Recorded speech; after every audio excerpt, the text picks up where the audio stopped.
Hello and welcome back to my channel CBSE simplified और मैं हूं अनुपम मिश्रा। आप सभी लोगों का बहुत बहुत धन्यवाद। बहुत बहुत जो लोग इस चैनल से जुड़ चुके हैं, जिन लोगों ने इस चैनल को सब्सक्राइब किया, उनका बहुत बहुत धन्यवाद। आज जो मैं आपके लिए टॉपिक लेकर आया हूँ, ये बेसिकली एक पोएम है और ये पोएम लिखी गई है one of the finest English poets, British English poet, जिनका नाम है विलियम वर्ड्सवर्थ। और पोएम का टाइटल है a slumber did my spirit seal. बहुत छोटी सी शॉर्ट पोएम है, केवल 8 लाइन की पोएम है, बट बहुत ही मीनिंगफुल पोएम है। और ये कई इंग्लिश की टेक्स्ट बुक में, अलग अलग बुक्स में पढ़ाई जाती है। NCERT CBSE बोर्ड के जो स्कूल है उसमें 9th क्लास में ये एक पोएम है। इसके बारे में हम बात करते हैं। पोएम क्या है, किस बारे में है, इसका एक्सप्लेनेशन क्या है, इसका थीम क्या है, इसका समरी क्या है, इसके बारे में हम बात करते हैं। साथ साथ इसकी जो पोइटिक डिवाइसेस हैं उसके बारे में हम बात करेंगे, और साथ साथ जो इसका एक्सप्लेनेशन है और इसका जो बैकग्राउंड है उसके बारे में भी हम बात करेंगे। So this poem was basically written by William Wordsworth. और विलियम वर्ड्सवर्थ रोमांटिसिज्म, जो इंग्लिश पोइट्री का जो रोमांटिसिज्म का जो एरा था, जो टाइम था, उसके बहुत ही प्रख्यात पोइट रहे हैं। अराउंड 1798 में ये पोएम लिखी गई थी विलियम वर्ड्सवर्थ के द्वारा, और उनका बहुत ही फेमस पोइट्री का कलेक्शन है लिरिकल बैलेड्स। तो उसमें ये पोएम पब्लिश भी हुई थी सन 1800 में, 1800 में ये पोएम पब्लिश हुई थी। और बेसिकली ये जो पोएम है, आपने पढ़ा होगा इसके बारे में, तो विलियम वर्ड्सवर्थ ने कुछ पोएम लिखी हैं जिसको लूसी पोएम्स बोलते हैं। और उन्हीं लूसी पोएम्स में से एक पोएम है जो कि बहुत ही शॉर्ट पोएम, केवल 8 लाइन की पोएम है। और शायद ये उन जितने भी उन्होंने लूसी के नाम से पोएम लिखी हैं उनमें से शायद सिर्फ एक ये अकेली ऐसी एक पोएम है जिसमें लूसी का नाम कहीं नहीं आता, लेकिन कहा ऐसा जाता है कि वो उनके ऊपर ही बेस्ड है। होता क्या है, इस बेसिकली एक छोटी सी इसमें पोएम में इसके बारे में हम बात करते हैं।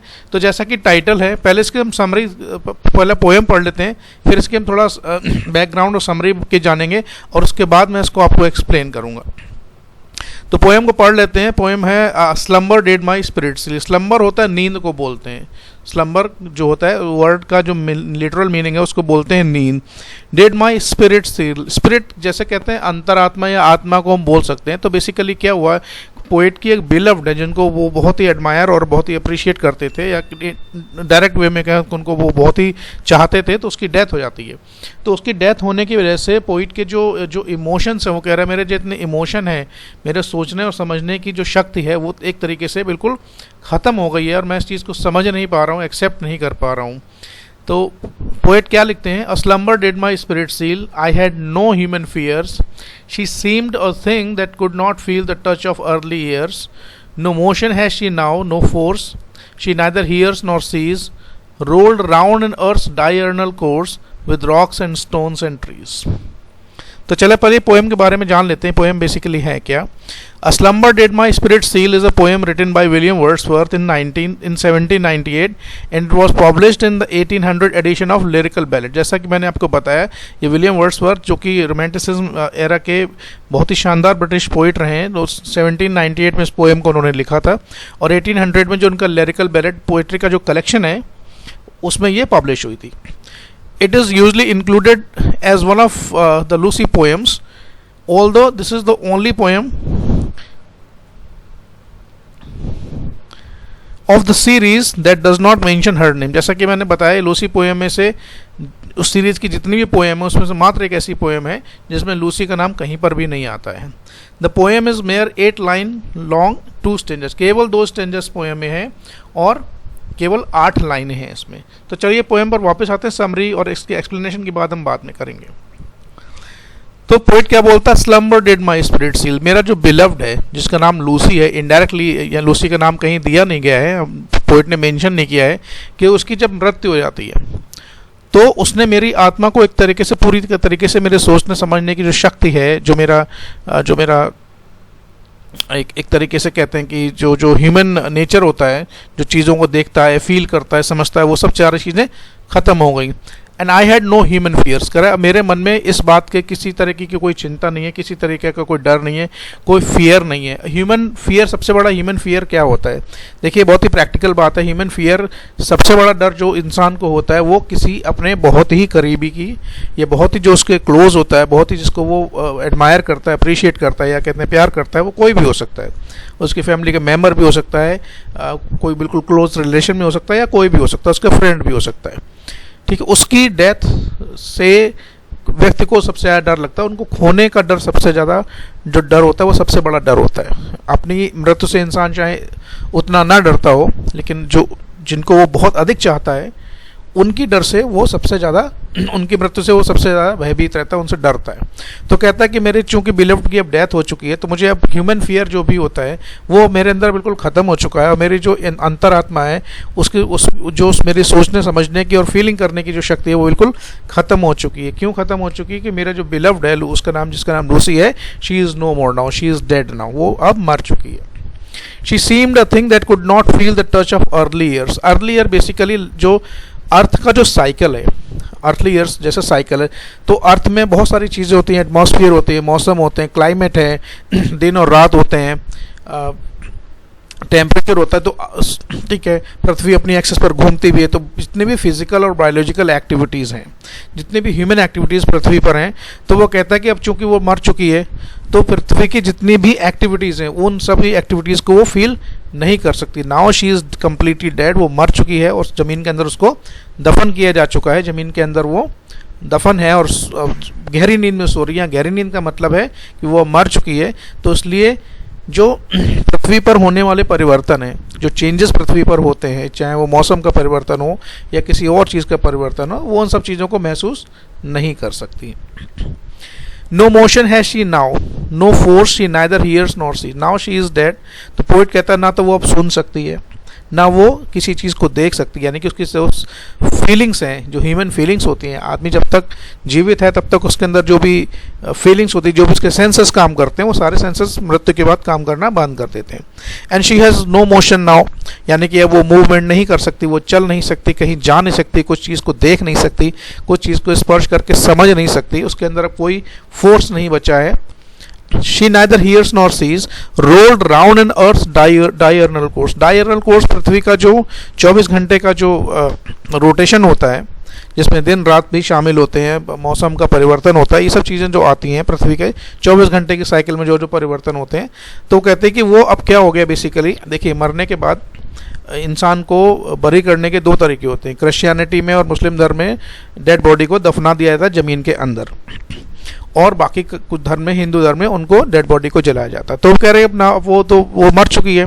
अब मरने के बाद अब क्या हुआ कि वो पृथ्वी में, ज़मीन के अंदर उसको दफन कर दिया गया, गहरे में दफन कर दिया गया है। और जैसे जब चूँकि पृथ्वी अपने एक्सेस पर चारों तरफ घूमती है, अपने एक्सेस पर उस सर्कल में घूमती है, तो जब वो पृथ्वी घूम रही है तो उसके साथ साथ उसकी डेड बॉडी भी पृथ्वी का ही पार्ट बन चुकी है, वो नेचर का ही एक पार्ट बन चुकी है, और वो उसके साथ साथ घूम रही है। किस with rocks and stones and trees, यानी कि जो पृथ्वी पर हम जैसे कि जानते हैं, पृथ्वी पर पहाड़ हैं, पत्थर हैं, माउंटेन्स हैं, सीज हैं, कॉन्टिनेंट्स हैं, देश हैं, इसके अलावा रॉक्स हैं, स्टोन्स हैं, ट्रीज़ हैं, और भी बहुत सारी चीज़ें हैं। तो क्योंकि ये पृथ्वी का हिस्सा है और वो मरने के बाद पृथ्वी के अंदर दफन हो चुकी है, तो वो भी पृथ्वी के साथ साथ उस नेचर का वो हिस्सा बन गई है। और जैसे पृथ्वी घूम रही है, और वैसे वैसे वो उसकी डेड बॉडी, जो कि डेड बॉडी है, नेचर का ही एक पार्ट बन गई, वो भी लगातार उसके साथ साथ घूम रही है। तो ये बहुत शॉर्ट पोएम है। थोड़ा सा हम इसका समरी के बारे में बात कर लेते हैं। इसकी बेसिकली समरी है क्या, एग्जाम पॉइंट ऑफ व्यू से अगर लिखने के लिए आती है, पूछी जाती है, explain the theme of the poem या explain the summary of the poem, तो अगर 2 या 3 नंबर का क्वेश्चन आता है तो आप इसमें से आइडिया लेकर उस क्वेश्चन का आंसर अपने आप भी लिख सकते हैं। तो चलिए बात करते हैं एक्सप्लेनेशन की। The poet soul had gone into a deep sleep and he did not realise what was happening. अब देखिए, जैसे मैंने बताया, चूंकि पोइट की जो बिलव्ड है, जिसका नाम लूसी है, उसकी डेथ हो चुकी है और she has gone into deep sleep, वो बिल्कुल गहरी नींद में जा चुकी है। गहरी नींद का मतलब है मृत्यु हो चुकी है। और पोइट कह रहा है कि मुझे अब कोई चीज़, कुछ भी रियलाइज़ नहीं होता है कि मेरे आसपास क्या हो रहा है, क्या क्या चेंजेस हो रहे हैं, मुझे इन सब चीज़ों के बारे में कुछ भी महसूस नहीं होता है। He never thought that one day death would take his Lucy away. उसने कभी सोचा नहीं था, कल्पना नहीं की थी इस बारे में, कभी इमेजिन नहीं किया था कि एक दिन मृत्यु उसको उसकी जो सबसे क्लोज फ्रेंड कहें या कुछ भी कहें, तो उसको एक बार मृत्यु उससे हमेशा के लिए छीनकर उससे पोइट से हमेशा दूर ले जाएगी। He had no fears and he could not feel anything. अब उसको कह रहा है कि मुझे अब किसी चीज़ से कोई डर नहीं है, कि मेरी जो सबसे प्यारी वस्तु थी, सबसे प्यारी चीज़ थी, जिसके मैं सबसे क्लोज था, जिसको मैं सबसे ज़्यादा प्यार करता था, वो चीज़ मेरे से अब दूर जा चुकी है। तो मुझे ह्यूमन फियर्स नाम की कोई चीज़ मेरे अंदर नहीं रह गई। And he could not feel anything. अब वो कह रहा है कि मुझे अब मेरे सेंसेस वैसे काम नहीं कर रहे हैं। He is in state of shock and despair. कहता है कि मुझे अब कोई चीज़ें फील नहीं होती। He had taken life for granted. उसको देखिए थोड़ा सा आयरनी है यहाँ पर कि एक तरफ तो वो चाहता कि उसकी जो बिलव्ड है वो ज़मीन के नीचे अब दफन हो चुकी है। सीधी सी बात है, अब उसको कोई टच नहीं कर सकता, उसको कोई देख नहीं सकता, क्योंकि ज़मीन का वो हिस्सा बन चुकी है। और उसको अब इस बात का कोई डर भी नहीं है। The poet finally accept the truth that Lucy is dead and she will never come back. अब पोइट बाद में इस चीज़ को मान लेता है, समझ लेता है कि अब चूँकि ये सच्चाई है कि उसकी जो बिलव्ड है लूसी, उसकी अब डेथ हो चुकी है। अब डेथ के बाद कोई भी इंसान कभी वापस दुनिया में आता नहीं है, तो उसी तरह वो भी इस दुनिया में, संसार में कभी वापस नहीं आएगी। She is motionless and lifeless. अब वो चूँकि डेथ हो चुकी है, वो लाइफलेस, उसमें लाइफ का कोई सिम्टम तो बचा नहीं है। मोशनलेस है, मृत डेड बॉडी तो चल नहीं सकती, मूवमेंट नहीं कर सकती, मोशनलेस है, अर्थ का पार्ट बन चुकी है। शी कैन नॉट सी और hear anything any more and she has been buried in the earth. ना वो कुछ सुन सकती है, ना वो कुछ देख सकती है। और अब क्योंकि वो ज़मीन के अंदर दफन कर दी गई, उसको बरी कर दिया गया है, तो वो पृथ्वी का एक तरीके से हिस्सा, नेचर का एक पार्ट बन चुकी है। She is rotating along with the earth. अब चूँकि पृथ्वी जो है अपने एक्सेस पर रोटेट कर रही है, तो उसके साथ साथ उसकी डेड बॉडी भी रोटेट कर रही है। अब डेड बॉडी तो खैर क्या ही बची होगी, तो उसके तो रिमेनिंग पार्ट ही बचे होंगे।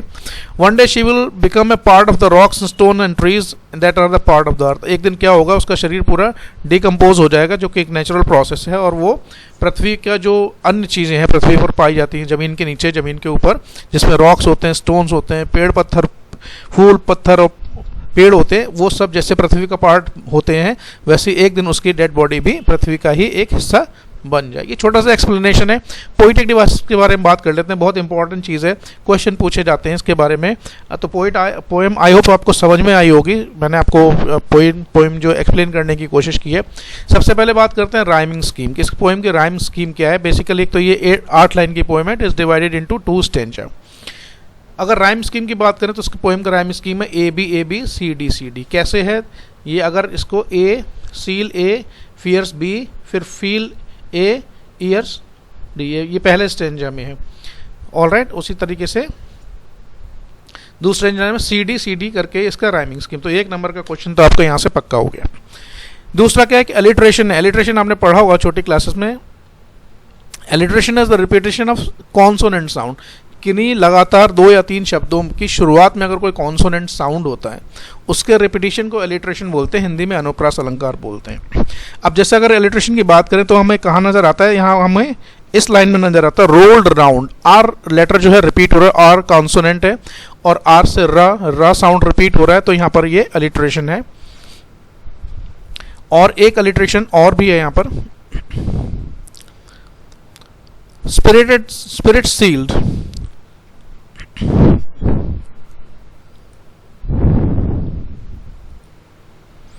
तो एक तो रोल्ड राउंड में इसका पोइटिक डिवाइस है, दूसरा स्पिरिटेड सील्ड। एक पोइटिक डिवाइस और है, उसका नाम है इंजैममेंट। इंजैममेंट बेसिकली एक पोइटिक डिवाइस होती है। क्या होती है मैं आपको बताता हूँ। इंजैममेंट एक पोइटिक डिवाइस होती है। इस पोएम में अगर आप देखिए कि कई भी क्या होता है, पोइट्री में जो लाइंस होती हैं वो दूसरी, तीसरी या चौथी लाइन में कंटिन्यूएशन में रहती हैं, उसमें ना कोई पंक्चुएशन मार्क कहीं पर भी इस्तेमाल नहीं होता है। जैसे पोइट्री में जो लाइंस होती हैं वो एक के पोइट्री में लाइन में लास्ट में कोई कॉमा, कोई फुल स्टॉप नहीं होता है। एक लाइन दूसरी लाइन में, दूसरी लाइन तीसरी लाइन में कंटिन्यू होती है। सो एंजॉयमेंट को थोड़ा सा एक्सप्लेन कर देता हूँ। When a sentence continues into 2 or more lines ending without any punctuation mark. कोई सेंटेंस है 2 या 3 लाइन में कंटिन्यू रहता है और उसके एंड में कोई पंक्चुएशन मार्क नहीं होता है, इसको एंजॉयमेंट बोलते हैं। तीसरा जो पोइटिक डिवाइस है, चौथा, वो इमेजरी। बहुत सारी इमेजेस पोइट ने यूज़ की, जो कि बेसिकली हम जो पोएम पढ़ रहे हैं वो सारे इमेजेस ही हैं। हमें बहुत सारी इमेजेस यूज़ की हैं। Earth diagonal course, the body is rotating with all the parts of the earth, ये सारा क्या इमेजिनेशन यूज़ किया गया है। और एक पोइटिक डिवाइस और है, उसको बोलते हैं एजोनेंस। एजोनेंस एक पोइटिक डिवाइस है जिसमें क्या होता है कि वॉवल साउंड का रिपीटेशन होता है, वॉवल साउंड का रिपीटेशन होता है। कैसे होता है, जैसे इसमें लाइन आती है she never hears nor sees, इसमें ई साउंड रिपीट हो रहा है, ई एक वॉवल है तो लगातार देखिए शी में भी ई आ रहा है, नाइदर में ई आ रहा है, हियर्स में ई आ रहा है और सी में भी ई आ रहा है। ये एक वॉवल साउंड है, प्रोमिनेंट वॉवल साउंड है जो बार बार रिपीट हो रहा है, कई बार रिपीट हुआ है, कंटिन्यूसली रिपीट हुआ है, तो इस पोइटिक डिवाइस को क्या बोलते हैं, एजोनेंस बोलते हैं। तो ये 5-6 पोइटिक डिवाइसेस मैंने आपको बताई, इसकी समरी बताई लाइन बाय लाइन, मैंने आपको इसका एक्सप्लेनेशन भी बताया। ये आपको पोएम का एक्सप्लेनेशन कैसा लगा, इसके बारे में अगर कोई कमेंट है, कोई सुझाव है आपका, तो ज़रूर मुझे उसके बारे में बताएं। चैनल को सब्सक्राइब करें, वीडियो को लाइक करें, और आप इसको शेयर करना चाहते हैं किसी के साथ, अपने साथी के साथ, किसी स्टूडेंट के साथ, तो उसको ज़रूर शेयर करें। चैनल से जुड़ने के लिए बहुत बहुत धन्यवाद। आपका दिन शुभ रहे।